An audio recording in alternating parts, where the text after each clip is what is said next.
Seeing Whiteness, Seeing Supremacy. In April 2020, the government of the United States began a comprehensive census of the people within its borders. The census, mandated by the Constitution, takes place every 10 years and provides important insights into the nation's transforming demographic landscape.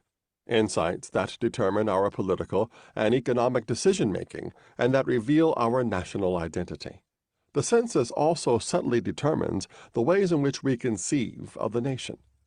Not surprisingly, it does so in decidedly racial terms. These racial categories are basic to how we understand ourselves as people, both individually and collectively.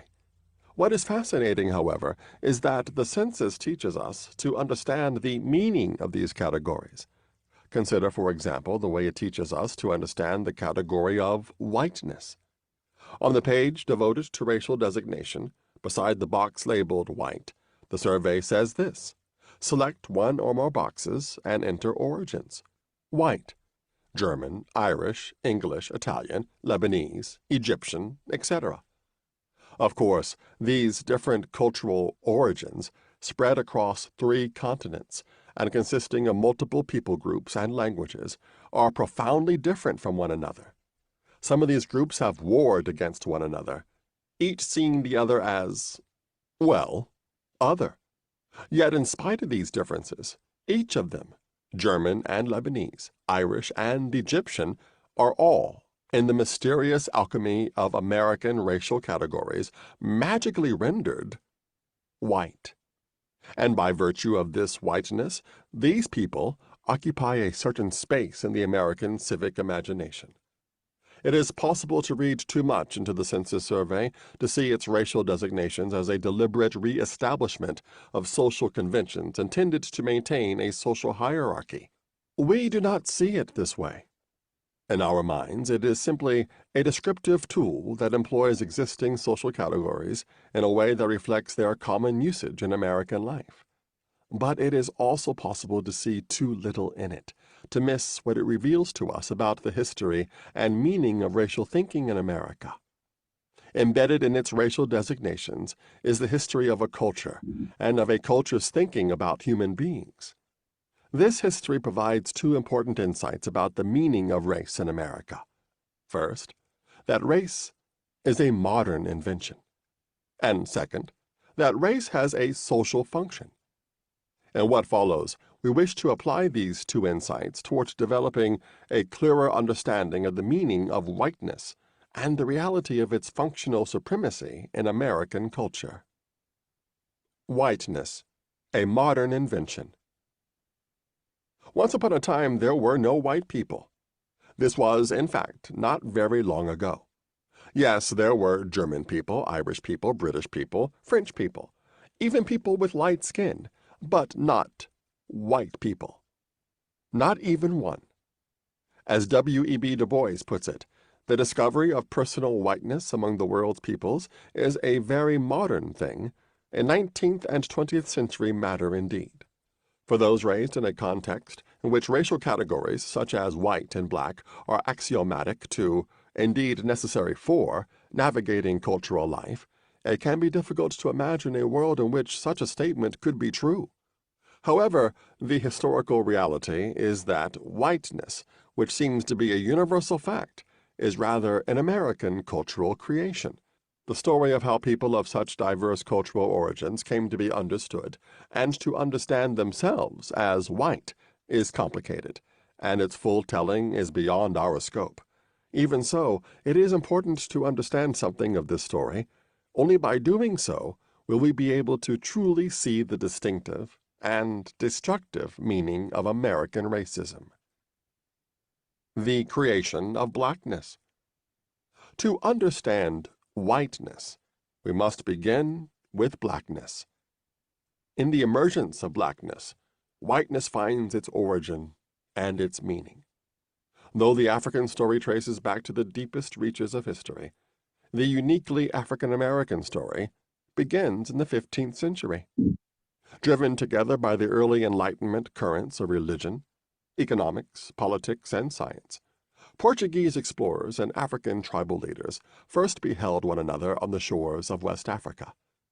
In spite of the years of interaction between European traders and the various kingdoms of the African coasts, these Portuguese sailors understood little of the people on whose shores they stood. Europeans knew almost nothing of the distinct cultures, diverse languages, complex political structures, and ancient frameworks of spiritual meaning that framed the lives of the various peoples of the African continent.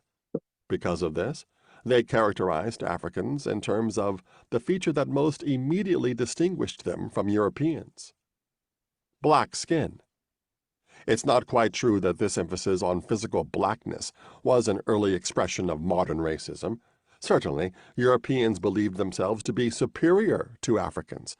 Even so, their sense of superiority was based on religious grounds, that the people before them were pagan worshippers of false gods, and on cultural grounds, that the people before them were uncivilized and devoid of true culture.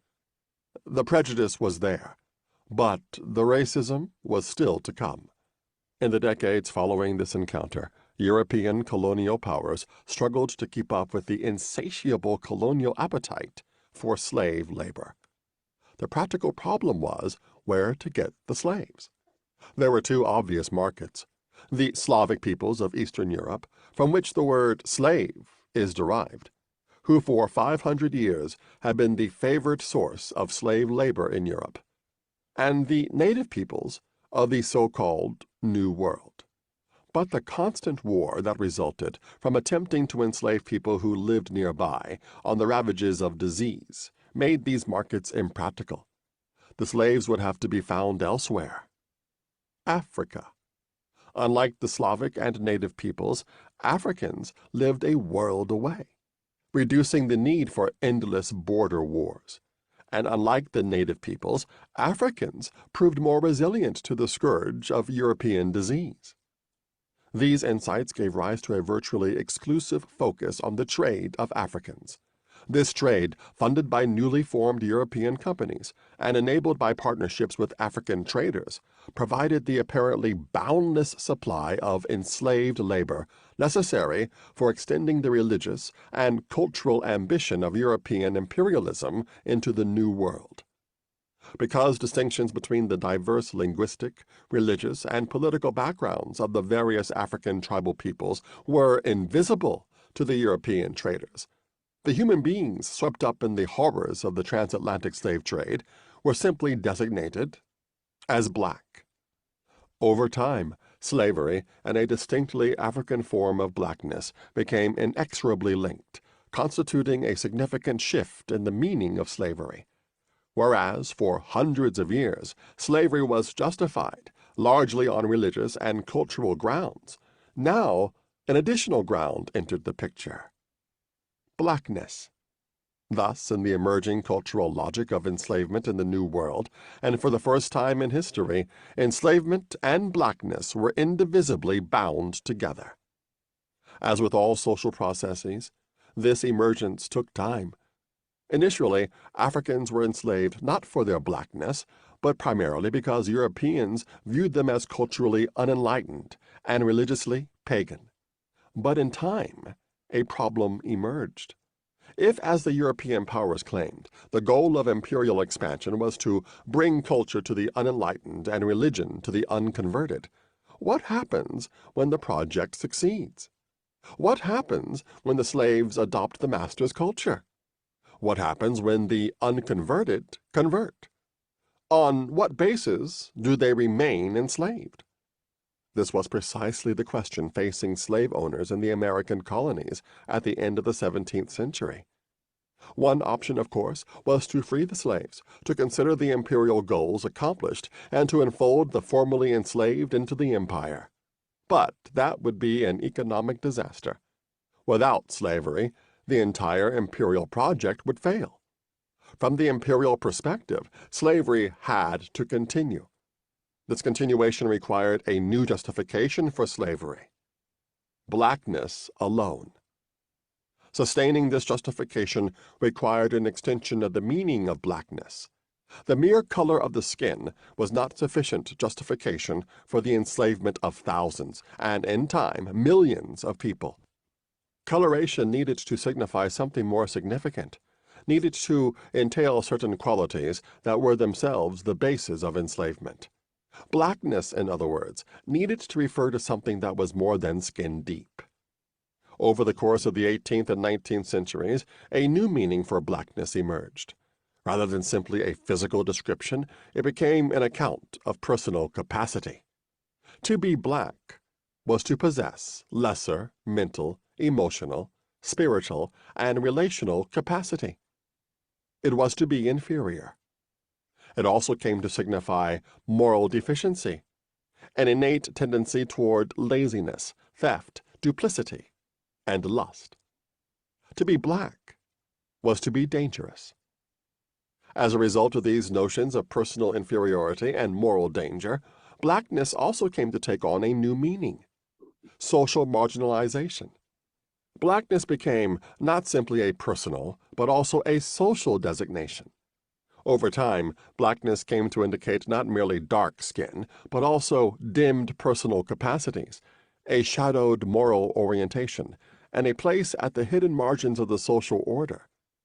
By the middle of the 19th century, this new meaning had been intellectualized by science, baptized by churches, and, as we will hear next, institutionalized across the structures of American life.